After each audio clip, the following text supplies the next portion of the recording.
Greetings to you in the name of our Lord Jesus Christ. ప్రభు అయిన యేసుక్రీస్తు నామమున మీకు శుభాది వందనాలు తెలియపరుస్తున్నామండి. We thank God for this privilege of studying His Word together.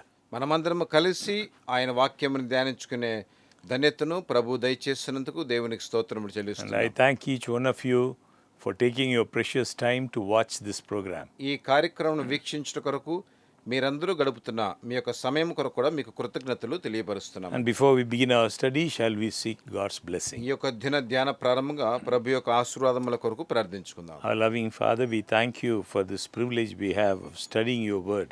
ప్రేమగల తండ్రి, మీ వాక్యమును ధ్యానించే ధన్యతను మాకు దయచేసినందుకు మీకు స్తోత్రములు. We thank you for the promise of your Holy Spirit. మీ యొక్క పరిశుద్ధాత్మను గురించిన వాగ్దానము కొరకు మీకు స్తోత్రములు. As we open your Word, we pray that you will open our hearts and our minds. మీ వాక్యమును మేము ధ్యానిస్తుండగా మా హృదయాల్ని మా మనోనేత్రాల్ని మీరు తెరవల్ని ప్రార్థిస్తున్నాము. Help us to understand your will. మీ చిత్తమును గ్రహించుకుంటూ మాకు సహాయం చేయండి. Give us strength from above to obey your will. మీ చిత్తమునకు విధేయులమవునట్లు పరలోకపు శక్తిని మాకు In దయచేయండి. Jesus' name we pray. యేసు నామములో ప్రార్థిస్తున్నాము. Amen. Amen. I read to you from Matthew chapter 13, verse 44. మత్తయి సువార్త 13వ అధ్యాయము 44వ వచనాన్ని మీ కొరకు చదువుతున్నానండి. Again, the kingdom of heaven is like treasure hidden in a field, which a man found and hid, and for joy over it he goes and sells all that he has and buys that field. పరలోక రాజ్యము పొలములో దాచబడిన ధనమును పోలి ఉన్నది. ఒక మనుష్యుడు దాని కనుగొని దాచిపెట్టి అది దొరికిన సంతోషముతో వెళ్ళి తనకు కలిగినంత అమ్మి ఆ పొలమును కొనును. In ancient times, it was customary for men to hide their treasures in the earth. పూర్వకాలమునందు మనుషులు వారి యొక్క ఆస్తులను దాచిపెట్టడం అనేది ఒక అలవాటుగా ఉంటున్నదండి. Thefts and robberies were common. దొంగతనములు కానీ మరి దొంగలించడం అనేది సహజంగా ఉంటూ ఉండేవి. And whenever there was a change in the ruling power, those who had large possessions were likely to be put under heavy tax. ఈ అధికారాలు మారుతూ ఉన్నప్పుడు ఎక్కువ ఆస్తులు కలిగిన వారికి ఎక్కువ పన్ను వసూలు చేస్తూ ఉండేవారండి. Moreover, the country was in constant danger of invasion by plundering armies. ఇంకా దేశము ఈ సైన్యములను పంపించడం చేత ప్రమాదానికి కూడా గురవుతూ ఉండేవారు. Therefore, the rich tried to preserve their wealth by hiding it. కావున ఐశ్వర్యవంతులు వారి డబ్బును దాచిపెట్టడంలో చాలా జాగ్రత్త చూపించేవారు. So the earth was looked upon as a safe hiding place. కావున ఈ భూమి అనేది వారు దాచిపెట్టుకోవటానికి తగిన చోటుగా అనుకునేవారండి. But sometimes the place where the treasure was hidden was forgotten. కొన్నిసార్లు మరి ఈ భూమిలో ఎక్కడ వారు వారి ఆస్తులను దాచిపెట్టారో మర్చిపోతూ ఉంటారు. Or sometimes the owner of the treasure might die. లేకుంటే ఆ ఆస్తిని దాచిపెట్టిన వ్యక్తి చనిపోవచ్చు. Imprisonment or exile might separate the owner from his treasure. అతడు చెరసాల్లో వేయబడటం కానీ లేకుంటే మరి హత్య చేయబడటం కానీ దాని చేత తాను దాచిపెట్టిన ఆస్తి అనేది మరుగైపోతుంది. So the treasure, the wealth he had taken such pains to preserve was left for anyone who was fortunate enough to find it. కావున దాన్ని ఎవరు కూడా కనుగొనలేనట్టుగా మరి తాను పడిన ప్రయాస అంతా కూడా వ్యర్థమైపోతూ ఉంటుందండి. So in Christ's day, it was common to discover in neglected land old coins and ornaments of gold and silver. కావున క్రీస్తు దినముల్లో ఇలాగ దాచిపెట్టినటువంటి నాణెములు కానీ వెండి బంగారాలు కానీ వెతుకుటం అనేది జరుగుతూ ఉండేవండి. A man leases a land to cultivate. ఒక వ్యక్తి మరి వ్యవసాయం చేయట కొరకు ఒక భూమిని లీజ్ తీసుకోవచ్చు. And as the oxen plow the soil, buried treasure is uncovered. కానీ ఆ భూమిలో దాచిపెట్టబడినటువంటి ధనము అనేది కొన్నిసార్లు కనిపిస్తుంటుంది. And as the man discovers this treasure, he sees that the treasure is within his reach. ఆ యొక్క ఆస్తిని కనుగొన్నవాడు మరి అది తనకు సొంతమైనట్లు అనుకుంటూ ఉంటాడు. So he restores the gold to its hiding place. He returns to his home and sells all that he has in order to purchase the field containing this treasure. కావున ఈ యొక్క ఆస్తి ఎక్కడైతే దాచిపెట్టబడి ఉందో ఆ యొక్క నాణెములు దొరికిన పిమ్మట వాటన్నిటి కూడా అమ్మి ఆ పొలమును కొనుక్కుంటూ ఉంటాడండి. His family, his neighbors think that he is acting like a madman. తన యొక్క కుటుంబస్తులు కానీ మరి తన స్నేహితులు కానీ ఇతడు ఏడో పిచ్చివాడు అన్నట్లు అనుకుంటూ ఉంటారు. Why sell everything to buy this land? ఎందుకొరకు ఈ పొలమును కొంట కొరకు అన్నిటిని అమ్మివేయాలి? Looking on the field, they see no value in the neglected soil. వాళ్ళు ఆ యొక్క భూమిలో ఏ విలువ లేదు అన్నట్లు అనుకుంటూ ఉంటారండి. But the man knows what he is doing.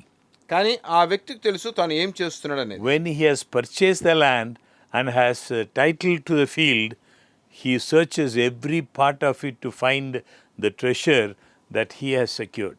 అతడు ఆ పొలమును కొని తాను సొంతం చేసుకున్న పిమ్మట తాను సంపాదించుకున్న ఆ నాణెముల కొరకు ఇంకా ఆ పొలం మొత్తం కూడా వెతుకుతుంటాడు. Now this parable illustrates the value of heavenly treasure.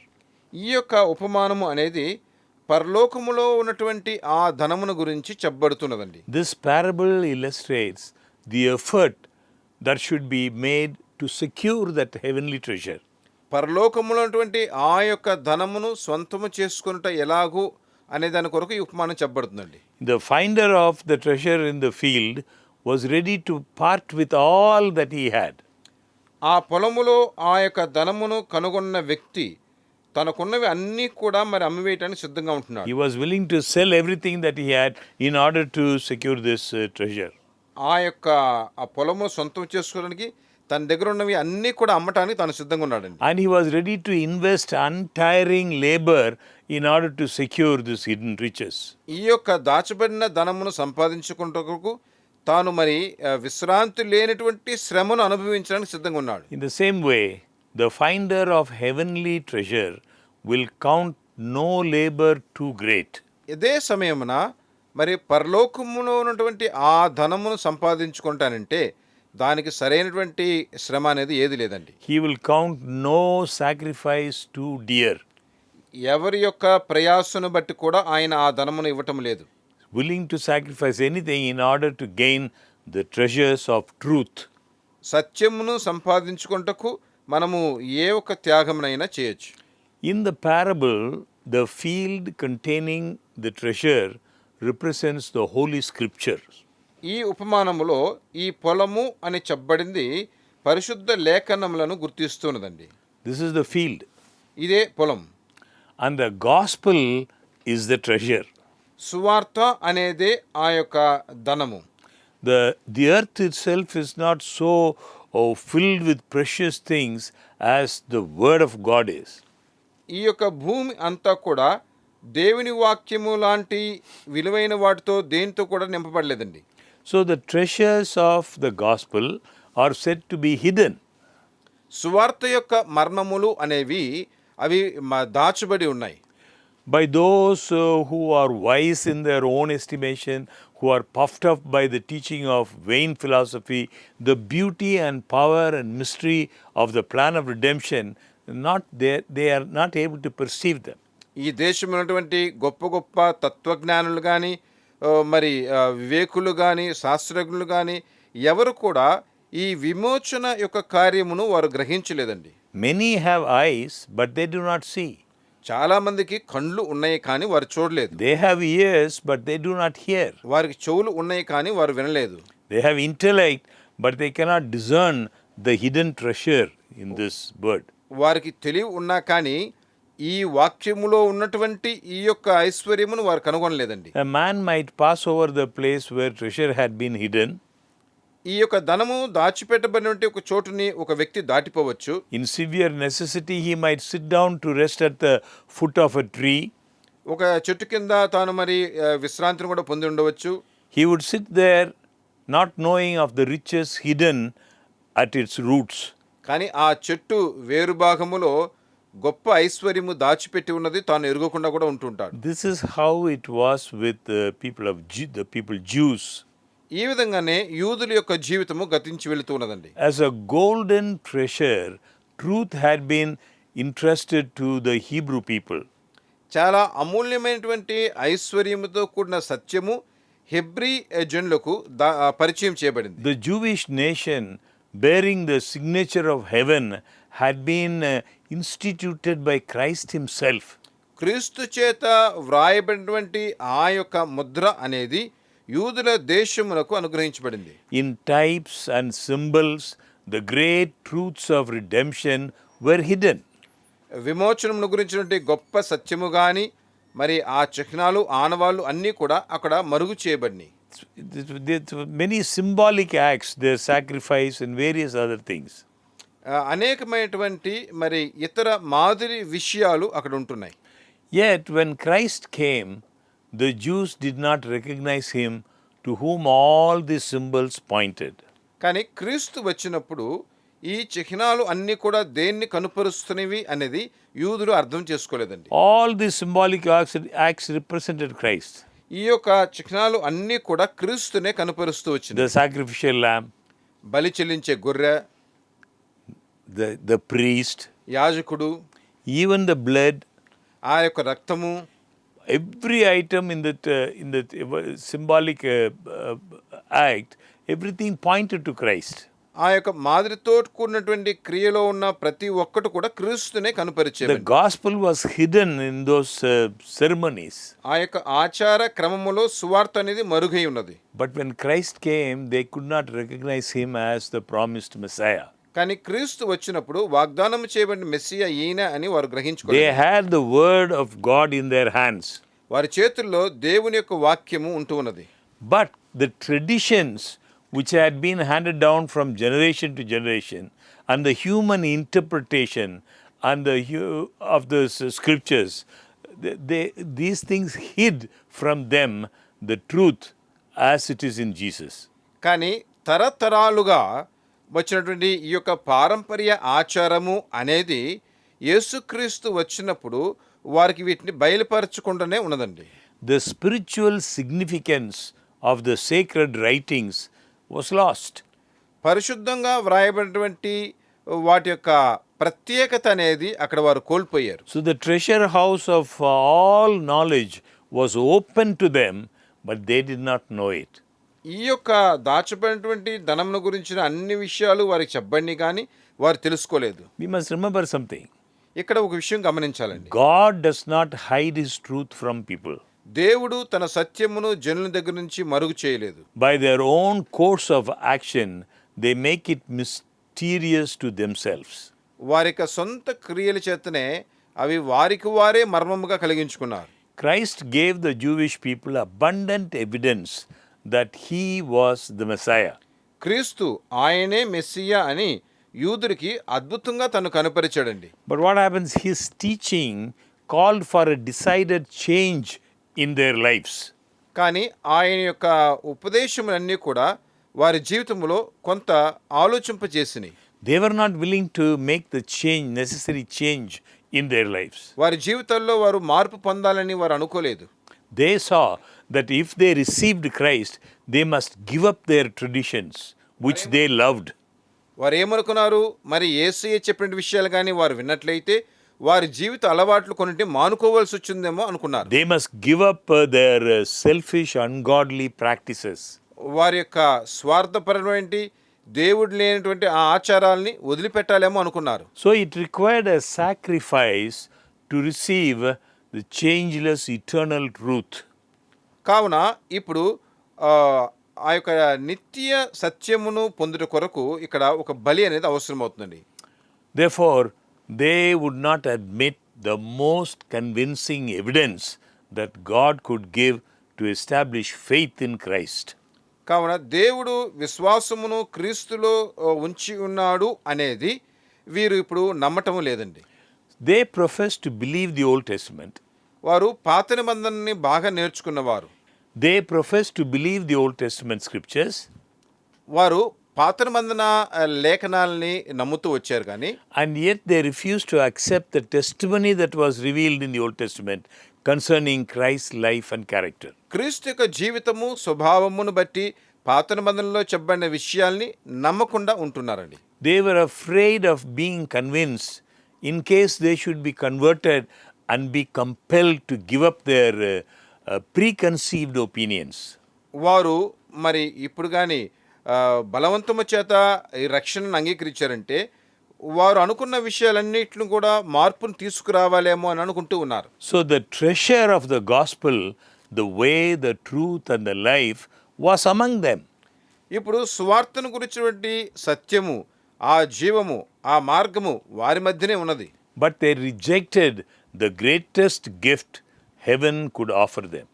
పరలోకము వారికి ఇచ్చేటువంటి ఆ యొక్క గొప్ప బహుమానమును వారు ఇప్పుడు త్రోసిపుచ్చుతున్నారు.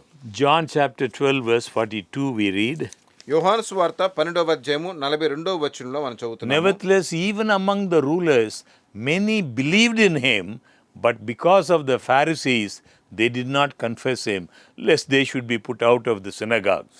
అయినను అధికారుల్లో కూడా అనేకులు ఆయనందు విశ్వాసముంచిరి గాని సమాజములో నుండి వెలివేయబడుదుమేమో అని పరిసయ్యులకు భయపడి వారు ఒప్పుకొనలేదు. They were convinced, వారు మరి నమ్మారు, they believed వారు విశ్వసించారు Jesus to be the Son of God. యేసయ్యనే దేవుని కుమారుడని. But it was not in harmony with their selfish desires to confess him. కానీ వారి యొక్క స్వార్థపరమైన స్వభావము చేత దాన్ని ఒప్పుకోవటానికి వారు ముందుకు రాలేదండి. They had not the faith that would have secured for them that heavenly treasure. పరలోకపు ఈ యొక్క ధనము దగ్గర నుంచి వారిని వారు మరి దాచుకోగలరు అనే విశ్వాసం వారికి రాలేదు. They were seeking worldly treasure. వారు లోకానుసారమైనటువంటి ఈ ధనమును వెతుకుతూ ఉన్నారు. And today people are eagerly seeking for earthly treasure. ఈ రోజు కూడా జనులు ఈ భూలోక సంబంధమైన ధనమును ఎక్కువగా వెతుకుతూ Their ఉన్నారు. minds are filled with selfish, ambitious thoughts. వీరి యొక్క మనసులన్నీ కూడా మరి స్వార్థపరమైనటువంటి ఆకాంక్షలతో నిండిపోతూ ఉన్నాయి. So for the sake of gaining worldly riches, honor and power, they place the traditions and requirements of men above the requirements of God. కావున జనులు ఏం చేస్తున్నారంటే ఈ లోకానుసారమైనటువంటి ఆస్తుల్ని సంపాదించుకున్న కొరకు వారి యొక్క ఆచారాలని ఉపయోగిస్తూ మరి దేవుని కంటే భూలోక సంబంధమైన వాటికి ముఖ్యత్వం ఇస్తున్నారు. So the treasures of his word are hidden from them. కావున దేవుని వాక్యంను గురించినటువంటి ఆ యొక్క ధనాగారం అనేది వారి దగ్గర మరుగుపరచబడి ఉంది. We read in 1 Corinthians chapter 2 verse 14. మొదటి కొరింథీయులు 2వ అధ్యాయము 14వ వచనం చదువుతున్నాము. But the natural man does not receive the things of the Spirit of God, for they are foolishness to him, nor can he know them, because they are spiritually discerned.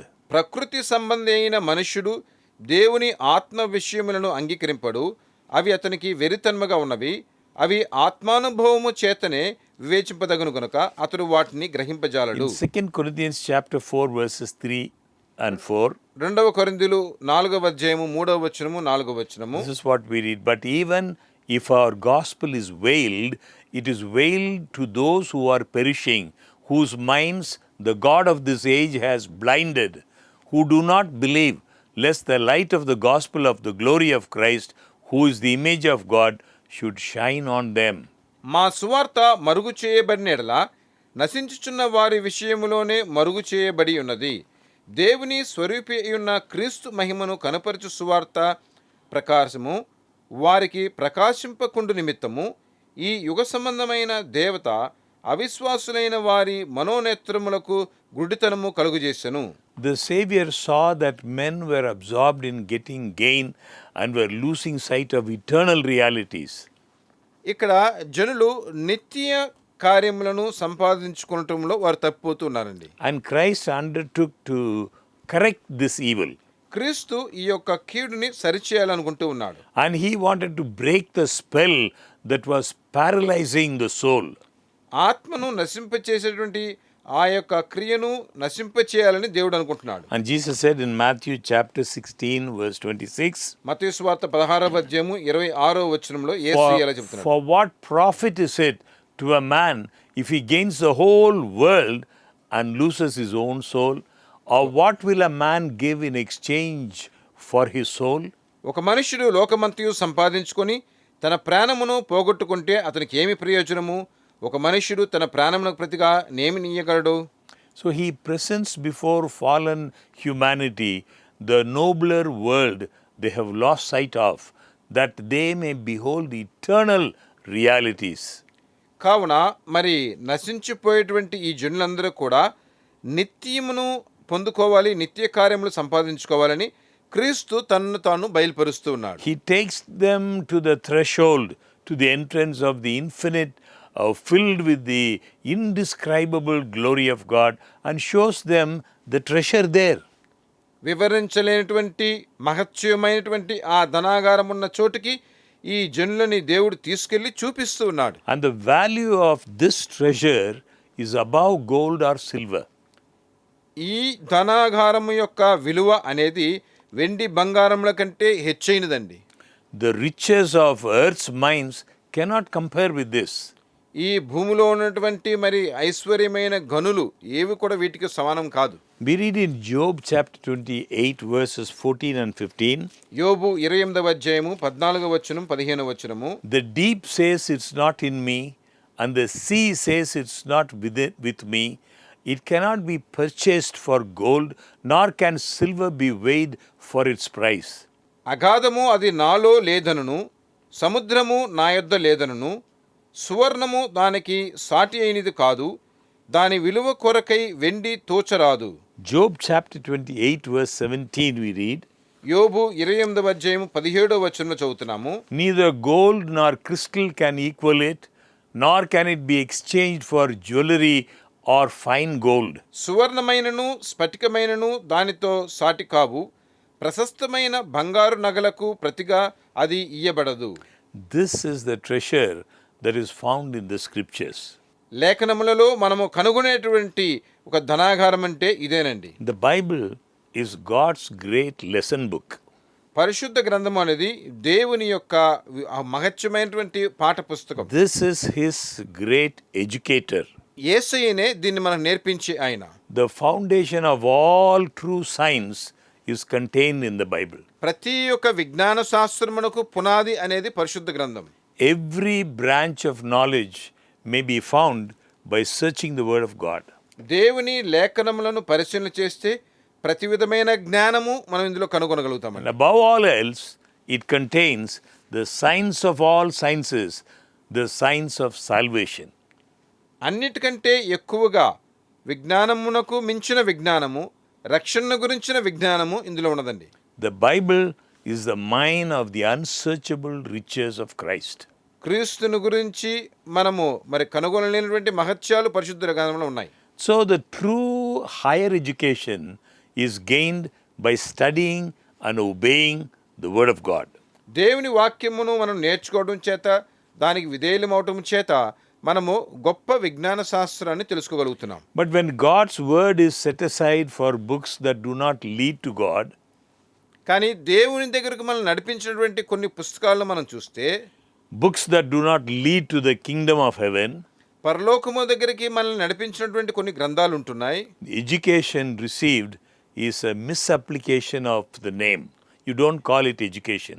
అప్పుడు ఆ యొక్క విద్యను మనం విద్య అని చెప్పండి, అది ఈ విద్యను దిశమార్చేదిగా ఉంటుంది. There are wonderful truths in nature. ప్రకృతిలో అద్భుతమైనటువంటి సత్యాలు ఉన్నాయి. The earth, the sea and the sky, they are all full of truth. ఈ భూమి కానీ, సముద్రము కానీ, ఆకాశము కానీ అన్నీ కూడా సత్యముతో నింపబడి ఉన్నాయండి. They are our teachers. అవన్నీ కూడా మనకి నేర్పించేవిగా ఉంటున్నాయి. Nature speaks to us in lessons of heavenly wisdom and eternal truth. నిత్య సత్యముతోనూ పరలోకపు జ్ఞానముతోనూ ఈ ప్రకృతి అనేది మనతో మాట్లాడుతూనే ఉంటుంది. But fallen man will not understand. కానీ పాపములో ఉన్న వ్యక్తి దీన్ని అర్థం చేసుకోడండి. Sin has blinded his vision, పాపం అనేది వాని కండ్లను మూసివేస్తున్నది. and he cannot of himself interpret nature without placing it above God. మరి ఈ ప్రకృతిని దేవుని కంటే హెచ్చుగా తాను తలంచినందువలన దాని గురించి వివరించలేకపోతున్నాడు. So correct lessons cannot impress the minds of those who reject the word of God. దేవుని వాక్యమును ఎవరైతే నిర్లక్ష్యపరుస్తారో వారు ఎవరు కూడా మరి ఈ విషయాన్ని తెలుసుకోలేరండి. By many people, man's wisdom is thought to be higher than the wisdom of the divine teacher. చాలా మంది మరి దైవీకమైనటువంటి ఉపదేశకుడైన ఆయన జ్ఞానము కంటే నరుని యొక్క జ్ఞానమే ఎక్కువ అని అనుకుంటున్నారు. And God's lesson book is looked upon as old fashioned and uninteresting.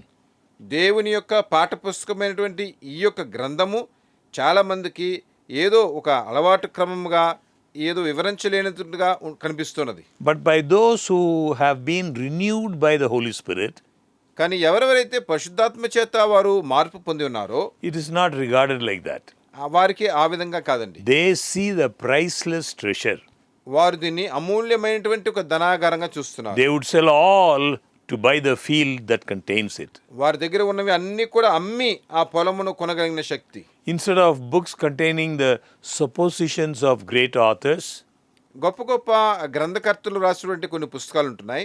they choose the word of him who is the greatest author and the greatest teacher the world has ever known. ఈ లోకము ఏనాడు కూడా తెలుసుకున్నటువంటి ఆ యొక్క గ్రంథకర్త పేరు వారు చూపిస్తున్నారు.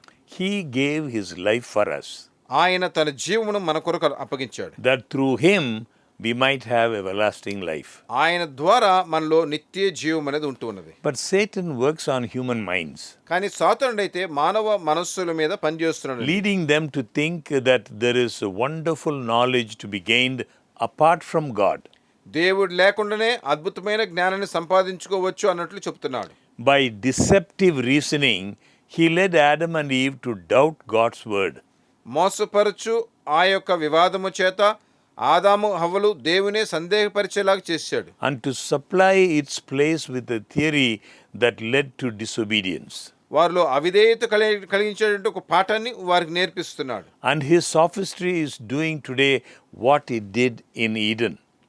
తన యొక్క పని మరి ఏదైనా తోటలో ఏం చేశాడో అది ఈ రోజు కూడా చేస్తూనే ఉన్నాడండి. Teachers who mingle the thoughts of unbelieving authors with the education they are giving, they plant in the minds of youth thoughts that will lead to distrust of God and transgression of his law. ఈరోజు మరి చాలా మంది యవనస్తులు దేవుని కానీ దేవుని యొక్క ఆజ్ఞలు కానీ అతిక్రమించేలాగా మరి సాతాను చేత నడిపించబడుతున్నారు. A student may go through all the grades of the schools and colleges of today. ఈరోజు విద్యార్థులు మరి స్కూల్లో అన్ని క్లాసులు చదువుతున్నారు, కాలేజీలో అన్ని తరగతి చదువుతున్నారు. He may devote all his powers to acquiring knowledge. తన యొక్క శక్తి అంతటిని కూడా ఆ జ్ఞానం సంపాదించుకోవడానికి ఉపయోగించవచ్చు. But unless he has a knowledge of God, కానీ తనలో దేవుని జ్ఞానం కానీ లేకపోయినట్లయితే, unless he obeys the laws that govern his being, తాను ఎందుకొరకు ఉన్నాడో ఆ యొక్క విషయము కానీ తాను తెలుసుకోకపోతే, he will destroy himself. అతడు తనను తానే పాడు చేసుకుంటాడు. By wrong habits, he loses his power of self-appreciation.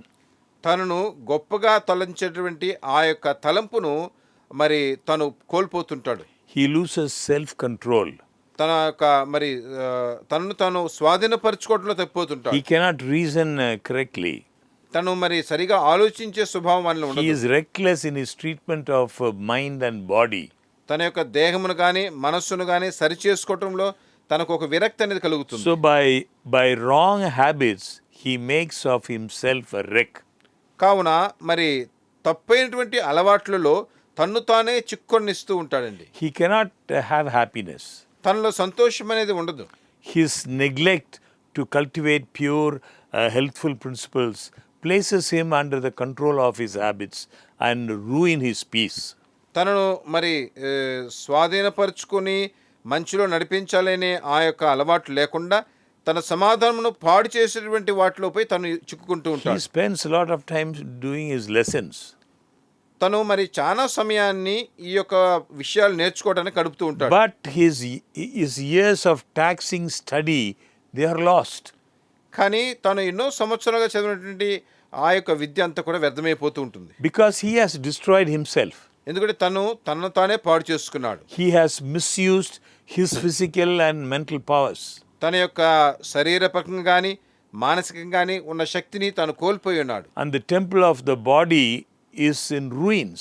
దేవుని యొక్క మందిరమైనటువంటి ఈ యొక్క దేహం అనేది పాడు చేయబడుతున్నది. He is ruined for this life and for the life to come. ఈ జీవితము రానయ్యున్న జీవితము రెండింటిని కూడా తను పాడు చేసుకుంటూ ఉన్నాడు. By acquiring earthly knowledge, he thought to gain a treasure. ఈ భూలోక సంబంధమైన జ్ఞానమును సంపాదించుకోవడం చేత మరి ఆస్తిని సంపాదించుకోవచ్చు అనుకున్నాడు. But by laying his Bible aside, he sacrificed a treasure worth everything else. కానీ పరిశుద్ధ గ్రంథాన్ని తను పక్కన ఉంచటము చేత తన జీవితం అంతటిని కూడా పోషించగలిగినటువంటి ఆస్తిని తను కోల్పోతున్నాడు. So, friends, the Word of God is to be our study. కావున దేవుని వాక్యం అనేది మన యొక్క ధ్యానముగా ఉండాలండి. We are to educate our children in the truths found here in the Bible. పరిశుద్ధ లేఖనంలో ఉన్నటువంటి సత్యముల చేత మనం మన బిడ్డలకి నేర్పించాలి. It is an inexhaustible treasure. ఇది నశించిపోయినటువంటి ఒక ధనాగారము. But men fail to find this treasure because they do not search until it is within their possession. వారి యొక్క స్వాధీనములో ఇది ఉండటము లేదు కాబట్టి జనులు వీటికి ఎక్కువ ముఖ్యత్వం అనేది ఇవ్వటం లేదు. But many people are satisfied with a supposition in regard to the truth. కానీ చాలామంది ఈ సత్యాన్ని గమనించడంలో వారు తృప్తి పొందుతూ ఉంటారు. They are satisfied with a surface work, వారు ఊరికే పైన గమనించడంలో తృప్తి పొందుతారు. taking for granted that they have all that is essential. ఇందులో ఉన్నవన్నీ కూడా ముఖ్యమైనవి అన్నట్లు గమనిస్తుంటారు. They take the sayings of others for truth. ఇతర పరిశుద్ధులు చెప్పినటువంటి విషయాలనే వారు ఈ వాక్యములాగా They are గమనిస్తుంటారు. too lazy to put themselves to diligent, earnest labor represented in the word as like digging for hidden treasure. దాచబడినటువంటి ధనమును కనుగొనుటకు మరి ఒక వ్యక్తి ఆ పొలమును తవ్వినట్లుగా ఈ వాక్యమును లోతుగా గమనించడానికి వీరు ఇష్టపడుతూ ఉంటారండి. Man's inventions are not only unreliable, they are dangerous. మనుషుని యొక్క కనుగొనులు అన్నీ కూడా అవి యథార్థపరముగా లేకపోవడం మటు కాదు, కొన్నిసార్లు అవి ప్రమాదకరమైనవి కూడా. Because they place man where God should be. ఎందుకంటే దేవుడు ఉండవలసిన చోట్లో ఈ నరుని ఉంచుతూ ఉన్నారు. They place the sayings of men where a thus saith the Lord should be. దేవుడు ఎక్కడైతే ఉండాలో ఆ చోట ఈ భూలోక సంబంధమైనటువంటి పరిశుద్ధులు ఉంచుతున్నారు. Christ is the truth. క్రీస్తే సత్యము, His words are truth. ఆయన వాక్యము సత్యము. They have a deeper significance than appears on the surface. ఈ భూమి మీద ఉన్నటువంటి వాటిలో మరి ఆయన సత్యవంతుడై ఉన్నాడు. All the sayings of Christ have value beyond their simple appearance. దేవుని యొక్క మరి పరిశుద్ధులు అందరూ కూడా దేవుణ్ణి కనపరిచేలాగా మరి వారిని అక్కడ ఉంచుతున్నారు. Minds that are enlightened by the Holy Spirit will understand the value of these things. పరిశుద్ధాత్మ చేత ఎవరైతే వారి మనసులను నూతనపరుస్తుంటారో వారు ఈ విషయముల యొక్క విలువ ఏంటో కనుగొంటారండి. They will discover the precious gems of truth, even though these may be buried treasures. ఇవన్నీ కూడా మరి పాతిపెట్టబడినటువంటి సత్యములుగా ఉన్నా కానీ వీటిని వారు తవ్వి ఇందులో ఉన్న మహత్యం ఏంటో కనుగొంటారండి. So human theories, human speculations will never lead to an understanding to God's word. కావున మానవుని యొక్క ప్రయత్నాలు కానీ మానవుని యొక్క జ్ఞానము కానీ దేవుని వాక్యం ఏంటో సరిగా గ్రహించుకోలేరు. The priests and Pharisees, they thought they were doing great things as teachers by putting their own interpretation upon the word of God. దేవుని వాక్యమును గురించి యాజకులు కానీ పరిసయ్యులు కానీ వారి సొంత అభిప్రాయాలనే కనుపరుస్తూ వచ్చారండి. But Christ said of them like this. కానీ క్రీస్తు అయితే వారిని చూసి ఇలా చెబుతున్నాడు. Mark chapter 12 verse 24. మార్కు సువార్త 12వ అధ్యాయము 24వ వచనం. Jesus answered and said to them, Are you not therefore mistaken because you do not know the scriptures nor the power of God? అందుకు యేసు, మీరు లేఖనములు గాని దేవుని శక్తిని గాని ఎరుగకపోవటం వల్లనే పొరబడుచున్నారు. And in Mark chapter 7 verse 7, Jesus charged them with the guilt of teaching for doctrines the commandments of men. Mark సువార్త 7వ అధ్యాయము 7వ వచనంలో మనం చూసినట్లయితే యేసయ్య మరి వారు వేషధారులై దేవుని విసర్జిస్తున్నారని చెప్పబడుతుందండి. Though they were the teachers of the oracles of God, వారు దేవుని యొక్క వాక్యమును నేర్పించేవారుగా ఉన్నప్పుడు కానీ though they were supposed to understand His word, దేవుని వాక్యమును మనం అర్థం చేసుకోవలసినటువంటి వారుగా ఉన్నా కానీ they were not doers of the word. వారు దేవుని వాక్య ప్రకారము జీవించేవారు కాదండి. Satan had blinded their eyes that they should not see its true significance. ఇందులో ఉన్నటువంటి నిజమైన సత్యం ఏంటో అర్థం చేసుకోకున్నట్లు సాతానుడు వారి యొక్క కళ్ళను గుడి చేస్తున్నాడు. And this is the work of many in our day. మన దినముల్లో కూడా చాలా మంది ఇలాగే చేస్తున్నారండి. Many churches are guilty of this sin.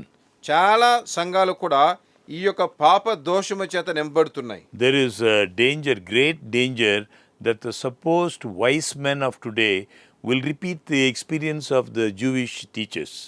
ఈ రోజు ఉన్నటువంటి చాలా మంది జ్ఞానులు ఆ యోధ ఉపదేశకుల్లాగానే మరి కొన్నిసార్లు చేస్తున్నారు. They falsely interpret the word of God and people are brought into perplexity, they are brought into confusion because of their false impression of the divine truth. దేవుని వాక్యమును వారు తప్పుగా వ్యాఖ్యానపరచడం చేత జనులందరూ కూడా మరి గొప్ప గలిబిలిలో ఉంటూ ఉన్నారండి. But there must be earnest study and close investigation. కానీ వారైతే మరి చాలా జాగ్రత్తగా చదివి జాగ్రత్తగా పరిశీలించేవారై ఉండాలి.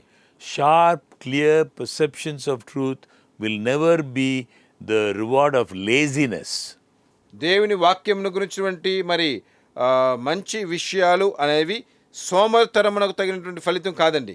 No earthly blessing can be obtained without earnest, patient, persevering effort. యథార్థంగా ఓపికగా మనము కానీ ఇందులో గమనించకపోతే భూలోక సంబంధమైనటువంటి విషయాలు వేటిని కూడా మనం అర్థం చేసుకోలేం. If men achieve success in business, they must have a will to do and a faith to look for results. ఒక వ్యక్తి తన వ్యాపారంలో జయమును పొందాడు అని అంటే మరి తాను ప్రయాసపడితేనే దాన్ని చూడగలుగుతాడు. Same way we cannot expect to gain spiritual knowledge without earnest toil. అదేవిధంగానే మరి మనం శ్రమను అనుభవించకపోతే ఆత్మానుసారమైనటువంటి జయమును కూడా మనం పొందలేం. So those who desire to find the treasures of truth must dig for them as the miner digs for the treasure hidden in the earth. అలాగనే ఈ యొక్క ధనాగారము కొరకు ఆశించేవారు భూమిలో ఉన్న ధనాగారం ఎలాగో తవ్వి తీసారో అంత ప్రయాసను వారు కూడా ఎదుర్కోవాలండి. No half-hearted, indifferent work will benefit. ఏదో వంక మార్గంలో వెళ్ళటం కానీ లేకపోతే ఇష్టం లేకుండా చేయటం కానీ అందువల్ల ఏ ప్రయోజనం లేదండి. So it is essential for old and young not only to read God's word but to study it with wholehearted earnestness, praying, searching for truth as for a hidden treasure. కావున యవనస్తులైనా కానీ వృద్ధులైనా కానీ ఈ దాచబడినటువంటి ధనమును కనుగొనుట అనంటే వారు హృదయపూర్వకముగా యథార్థంగా దీని కొరకు వెతుకుతూ ప్రార్థన చేస్తూ ఉండాలండి. So those who do this will be rewarded, for Christ will enlighten the understanding. కావున ఎవరైతే ఇలాగ చేస్తారో వారికి ప్రతిఫలం మీద వస్తుంది. క్రీస్తు వారి యొక్క గ్రహింపులో వెలుగుని కలిగిస్తుంటాడు. So our salvation depends on a knowledge of the truth contained in the scriptures.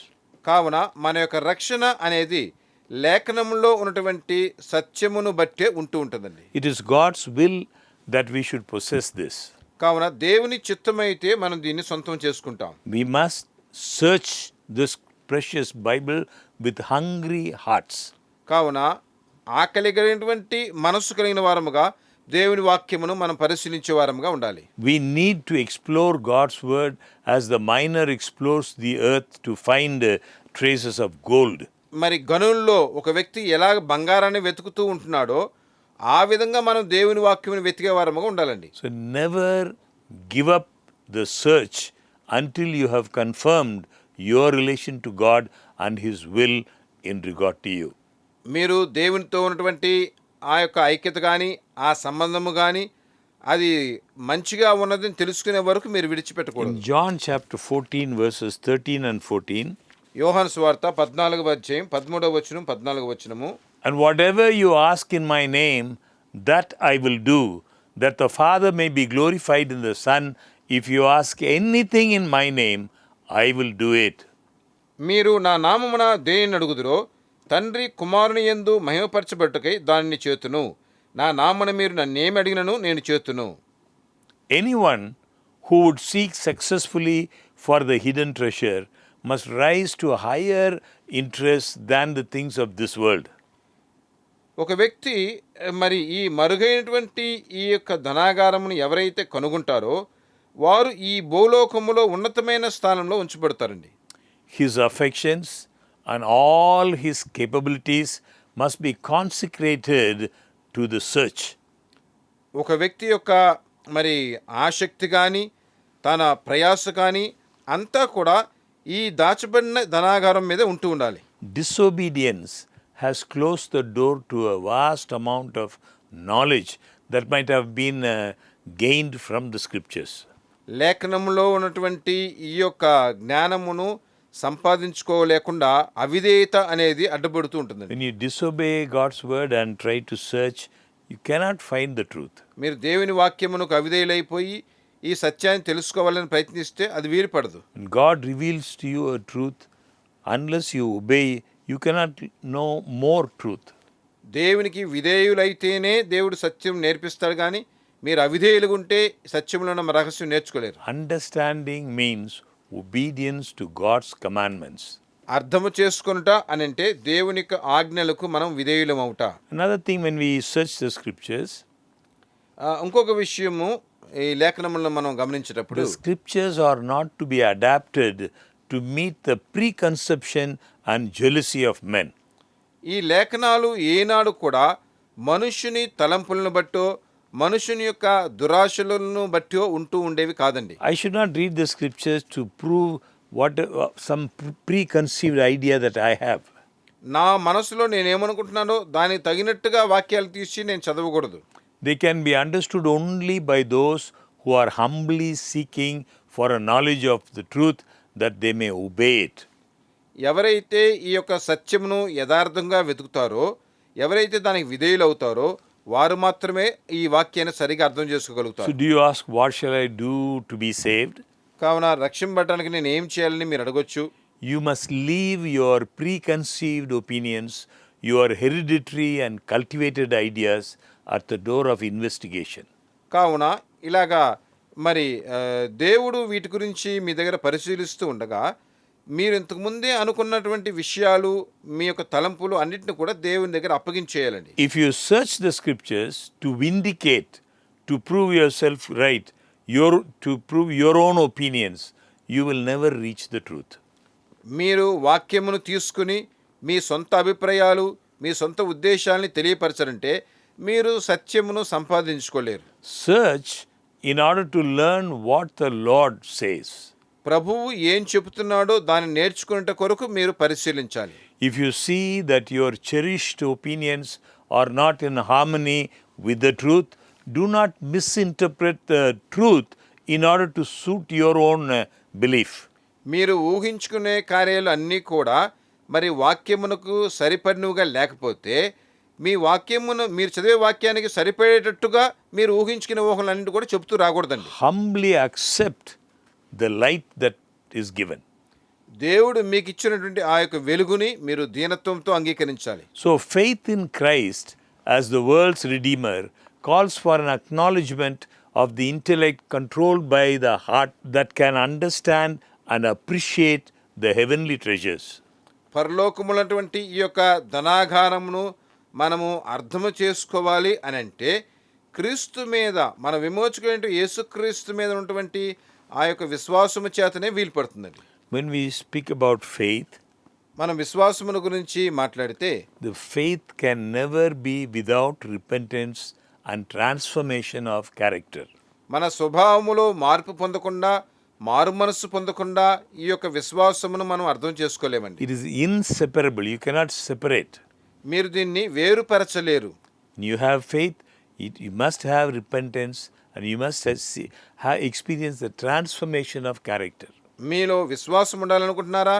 మీ స్వభావములో మార్పు రావాలి, మీ జీవితంలో కూడా మార్పు రావాలి. To have faith means to find and accept the gospel treasure with all the obligations which it enforces. మీలో విశ్వాసం ఉండాలి అని అంటే మరి దేవుడిచ్చేటువంటి సమస్త విధమైనటువంటి ఆ యొక్క సత్య ఆలోచనలు మీరు ఉంటూ ఉండాలి. In John chapter 3 verse 3 we read, except a man be born again, he cannot see the kingdom of God. యోహాను సువార్త 3వ అధ్యాయం 3వ వచనంలో ఏం చదువుతున్నాము? మరి ఒకడు క్రొత్తగా జన్మించితేనే కానీ అతడు దేవుని రాజ్యమును చూడలేడు. He may guess, he may imagine, but without the eye of faith, he cannot see the treasure. విశ్వాసం అనేటువంటి ఆ యొక్క నేత్రము లేకుండా దేవుని యొక్క ఈ యొక్క ఐశ్వర్యాన్ని కనుగొనలేడండి. Christ gave his life to secure for us this immeasurable treasure. ఈ యొక్క అమూల్యమైనటువంటి ఈ ధనాగారం మనం సంపాదించుకోవాలని క్రీస్తు తన జీవితమునే మన కొరకు త్యాగంగా అర్పించాడు. We need the enlightenment of the Holy Spirit in order to discern the truths in God's word. దేవుని వాక్యములో ఉన్నటువంటి సత్యమును తెలుసుకొనుటకు మనము దేవుని ఆత్మ యొక్క ఆ వెలుగును పొంది ఉండాలండి. This is like this. The lovely things of the natural world are not seen until the sun removing the darkness fills them with its light. మనము ఈ లోకంలో ఉన్నటువంటి విషయముల యొక్క మహత్యాన్ని తెలుసుకోవాలనంటే ఈ యొక్క వెలుగు సూర్యుడు వచ్చి ఈ చీకటిని తీసివేసే వరకు మనం చూడలేము కదా. So the Holy Spirit sent from heaven by the good will of infinite love takes the things of God and reveals them to every soul that has an implicit faith in Christ. కావున క్రీస్తు మీద ఎవరైతే విశ్వాసం ఉంచుతారో వారికి ఈ పరిశుద్ధాత్మ అనేది వచ్చి ఆ పరలోకపు జ్ఞానమును దయచేసి ఈ విషయాలన్నీ కూడా తెలియపరుస్తుంది. So by his power, the important truths upon which the salvation of the soul depends are impressed upon the mind. కావున ఆయన యొక్క శక్తినే మనలో ఉన్నటువంటి ఆ రక్షణను కొనసాగింపజేస్తూ ఉంటుంది. And the way of life is made so plain that no one needs to be confused. ఎవరు కూడా మరి జీవితంలో గలిబిలి చెందకున్నట్లు క్రీస్తు యొక్క మార్గము అనేది మనకు మంచిగానే ఉంటూ ఉంటుంది. As we study the scriptures, we should pray for the light of God's Holy Spirit to shine upon the word. మనము లేఖనములు చదువుతూ ఉండగా మన జీవితంలో వెలుగు ప్రకాశించబడినట్లు మనం దేవుని దగ్గర కోరుకోవాలండి. We need to pray because so that we may see and appreciate its treasures. దేవుని యొక్క ధనాగారం యొక్క మహత్యాన్ని తెలుసుకున్నట్లు దేవుడు మనం సహాయపడాలని మనం ప్రార్థన చేయాలి. And no one should think that there is no more knowledge for them to gain. కావున ఎవరు కూడా నేను ఇంకా సంపాదించుకోవాల్సినటువంటి జ్ఞానము లేదు అని అనుకోకూడదండి. The depth of human intellect may be measured, మనుషుని యొక్క మరి మనస్సు యొక్క లోతు ఏంటో లెక్కించబడుతుంది. but the highest, deepest, broadest grasp of the imagination cannot find out God. చూడండి, మనుషుని యొక్క జ్ఞానం యొక్క ఎత్తు కానీ లోతు కానీ వెడల్పు కానీ ఏది కూడా దేవునిని మరి ఊహించి గ్రహించుకోలేదండి. We have, as it were, been working on the surface of the mine when rich gold is beneath the surface to reward the one who will dig for it. ఈ భూమి యొక్క లోతైన మార్గములో దాచబడిన ధనం అనేది దాన్ని ఎవరైతే మరి వెతికి తవ్వుతూ వెళుతారో వారే దాన్ని కనుగొంటున్నారు. And everyone who reads this word, who searches, will be rewarded.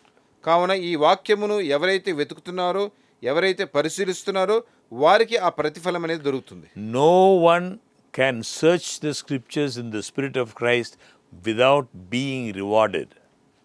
ఏ ఒక్క వ్యక్తి కూడా మరి లేఖనములను వారు మేలు పొందిన తరువాత వెతకటం అనేది లేదండి. When man is willing to be instructed as a little child, ఒక వ్యక్తి మరి చిన్న బిడ్డగా ఉన్నప్పుడే తనకు అన్ని నేర్పించబడుతుంది. when he submits wholly to God, తనను పూర్తిగా దేవునికి సమర్పించుకుంటూ he ఉన్నప్పుడు will find the truth in his word. తన జీవితంలో సత్యమును తాను కనుగొంటాడండి. If men would be obedient, మనుషులు కానీ విధేయులై ఉంటే they would understand the plan of God's government. వారు దేవుని ప్రభుత్వం యొక్క ప్రణాళిక ఏంటో అర్థం చేసుకుంటారు. The heavenly world would open its treasure houses of grace and glory for exploration. దేవుని యొక్క కృప మహిమ మరి బయలుపరచబడినట్లు పరలోకము నుంచి అవి అనుగ్రహించబడుతుంటాయి. Human beings would be altogether different from what they are now, because by exploring the mines of truth, men would be dignified. సత్యము యొక్క ఆ గనులను జనులు తెలుసుకున్నట్లు వారు పూర్తిగా దేవునికి సమర్పించుకోవాలండి. This is the mystery of redemption, the incarnation of Christ. His atoning sacrifice would not be as they are now, indefinable in our minds. మన యొక్క మనస్సుల్లో మరి చెదరిపోయినటువంటి ఒక సత్యముగా ఉండాలంటే దేవుని యొక్క విమోచన మర్మమును మనము తెలుసుకోవాలి. We are not fully able to comprehend. We are not in a position. మనము పూర్తిగా గ్రహించుకునే స్థానంలో లేము. But they would not only better understood, but altogether more highly appreciated when the Holy Spirit helps us to understand. పరిశుద్ధాత్మ వీటిని గ్రహించుకుంటకు మనకు సహాయపడిందంటే మరి అంతకంటే మించిన కార్యం అంటూ ఏది లేదు. In his prayer to the Father, Christ gave to the world a lesson which should never be forgotten. మనము మర్చిపోయినటువంటి ఒక పాఠమును క్రీస్తు తండ్రి దగ్గర ప్రార్థించినప్పుడు ఇలాగ చెప్పాడండి. John chapter 17 verse 3. యోహాను సువార్త 17వ అధ్యాయము 3వ వచనం. And this is eternal life, that they may know you, the only true God, and Jesus Christ, whom you have sent. అద్వితీయ సత్యదేవుడైన నిన్నును నీవు పంపిన యేసుక్రీస్తును ఎరుగుటయే నిత్య జీవము. This is true education. ఇదేనండి నిజమైనటువంటి ఒక విద్య అనేది. This is the definition for what is life. What is life? జీవితం అంటే ఏంటో వివరణ ఇక్కడ చెప్పబడుతున్నది. Life is to know God. జీవితం అనేది ఏంటి? దేవుని తెలుసుకునుట. This is true education. ఇదే నిజమైనటువంటి ఒక విద్య. It imparts power. ఇది శక్తిని కనపరుస్తుంది. The experimental knowledge of God and of Jesus Christ, whom he has sent, transforms man into the image of God. చూడండి, అద్వితీయ సత్యదేవుడైనటువంటి ఆయనను మనము తెలుసుకున్నట్లు మనలో అటువంటి మార్పుని కలిగిస్తున్నది. It gives to man the mastery of himself. నరునికి మరి తను ఎలా నిర్మించబడ్డాడో అది కనపరుస్తుంది.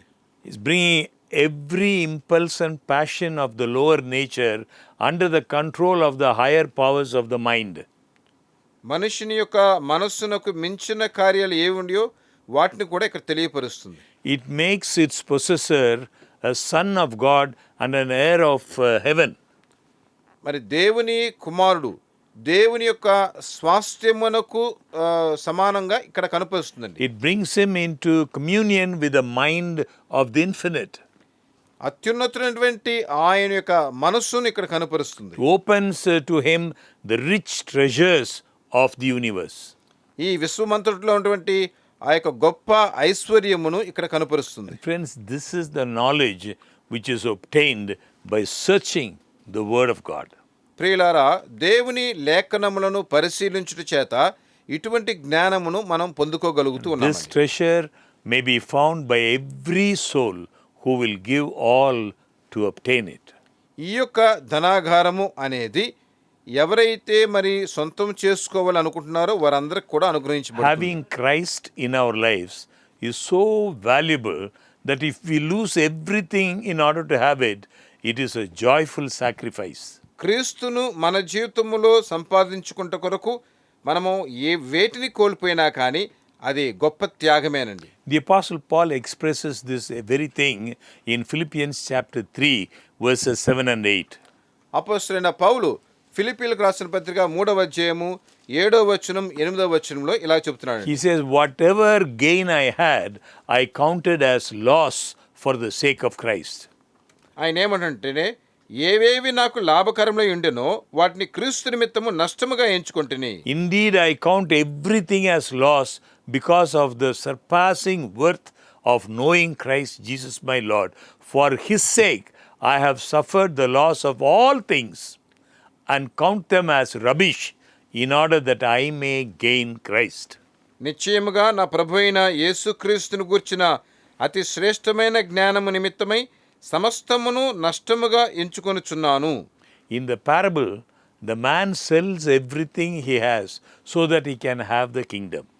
ఆ ఉపమానములో ఆ వ్యక్తి తనకున్నవి అన్నిటిని కూడా అమ్మి దేవుని రాజ్యమును సంపాదించుకుంటున్నాడు. And in Philippians we read the apostle Paul suffers the loss of all things that he may gain Christ.